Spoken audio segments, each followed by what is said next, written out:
El milagro de Calanda. A finales de julio de 1637, Miguel Juan Pellicer, natural de Calanda, Teruel, España, tuvo un accidente mientras trabajaba como agricultor. Cayó al suelo y le pasó por encima de la pierna derecha una de las ruedas del carro de su tío, rompiéndosela aparatosamente más o menos a la altura del tobillo. Le llevaron al hospital de Valencia y, al ver que cada vez empeoraba más, lo trasladaron a Zaragoza donde llegó a primeros de octubre, con mucha fiebre y la pierna totalmente gangrenada. Antes de ingresar en el hospital fue a la Basílica del Pilar, donde se confesó y comulgó. A continuación, fue ingresado y le fue amputada la pierna 4 dedos por debajo de la rodilla en el Hospital Público de Zaragoza. Se la cerraron sin más anestesia que una bebida bien cargada de alcohol mientras él se encomendaba a la Virgen del Pilar.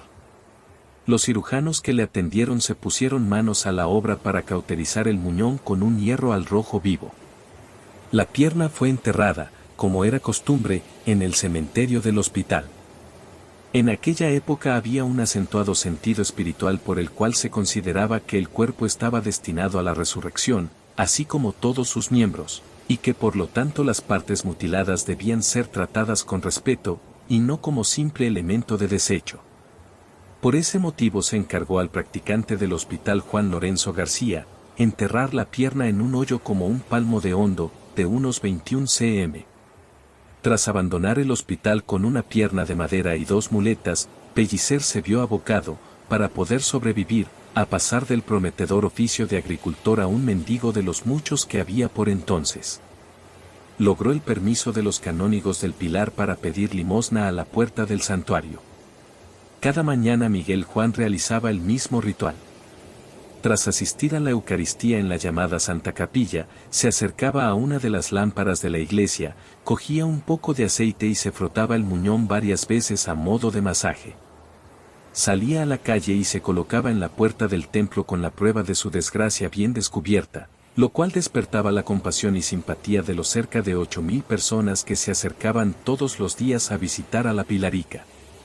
Para una ciudad tan pequeña como la Zaragoza de entonces, con una población que apenas llegaba a las 25.000 personas, no era de extrañar que Pellicer, colocado siempre en la arteria principal de circulación, como era el Pilar, con su muñón al aire en un cuerpo joven y robusto, llamara la atención y fuera conocido por casi todos los habitantes.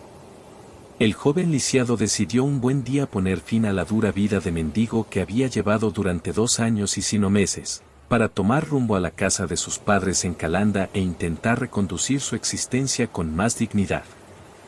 Ya en su hogar, el 29 de marzo de 1640, sucedería algo extraordinario que más tarde sería calificado como un grandísimo milagro. Entre las 10 y las 11 de la noche, mientras dormía plácidamente, le fue reimplantada repentina y definitivamente la pierna derecha que antes le habían amputado. Él estaba soñando que se untaba el muñón con el aceite de la lámpara de la iglesia del Pilar. Tras notar una fragancia y un olor suave nunca acostumbrados allí, la madre entró en la habitación y se aproximó con el candil a su hijo y vio que le salían de entre las sábanas no una sino las 2 piernas. Era su misma pierna amputada, con antiguas cicatrices de niño y la lesión cerca del tobillo que le hizo el carro cuando le pasó por encima. No tuvo lugar un crecimiento de la pierna, sino una reimplantación de su miembro. El revuelo en la casa contagió al vecindario y, lógico, al pueblo entero. En casa de los Pellicer no cabía un alfiler. Había un alboroto festivo. Miguel Juan comentó que cuando le despertaron soñaba que estaba en la capilla de Nuestra Señora del Pilar de Zaragoza untándose la pierna derecha con el aceite de una lámpara, como lo había acostumbrado cuando estaba en ella. Miguel Juan no dudó un instante en atribuir la reimplantación de su miembro a la intervención de la Pilarica. Antes de dormir me he encomendado muy de veras a la Virgen del Pilar. 2 cirujanos, Juan de Rivera y Giuseppe Nebot, fueron los primeros médicos en certificar, en la propia casa del protagonista, que ese suceso extraordinario e inverosímil no tenía explicación científica. Además se comprobó que la pierna enterrada en el cementerio del Hospital de Zaragoza ya no estaba. El arzobispo de Zaragoza, don Pedro de Apaolaza, abrió formalmente el proceso de investigación del milagro a 2 meses y 1 semana de transcurrir el suceso. Su preocupación por la transparencia hizo que el proceso fuera público y que la transcripción de todos los interrogatorios, objeciones, deducciones y otros testimonios fueran publicados con celeridad y en lengua vulgar, o sea el castellano, para que toda la población tuviera acceso directo a esas investigaciones, pudiendo intervenir en el mismo para matizar o contradecir datos o testimonios. El 27 de abril de 1641 el arzobispo de Zaragoza firmó la sentencia: declaramos que a Miguel Juan Pellicer, de quien se trata el presente proceso, le ha sido restituida milagrosamente la pierna derecha, que antes le habían cortado, y que no había sido obra de la naturaleza, sino que ha obrado prodigiosa y milagrosamente, y que se ha de juzgar y tener por milagro por concurrir todas las condiciones que para la esencia de verdadero milagro deben concurrir.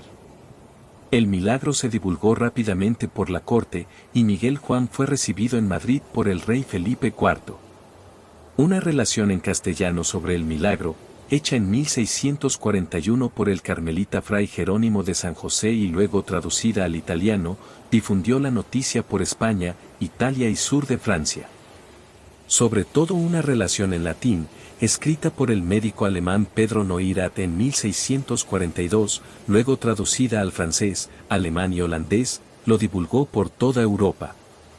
El mismo Papa Urbano VIII fue informado personalmente por el jesuita aragonés F. Franco en 1642.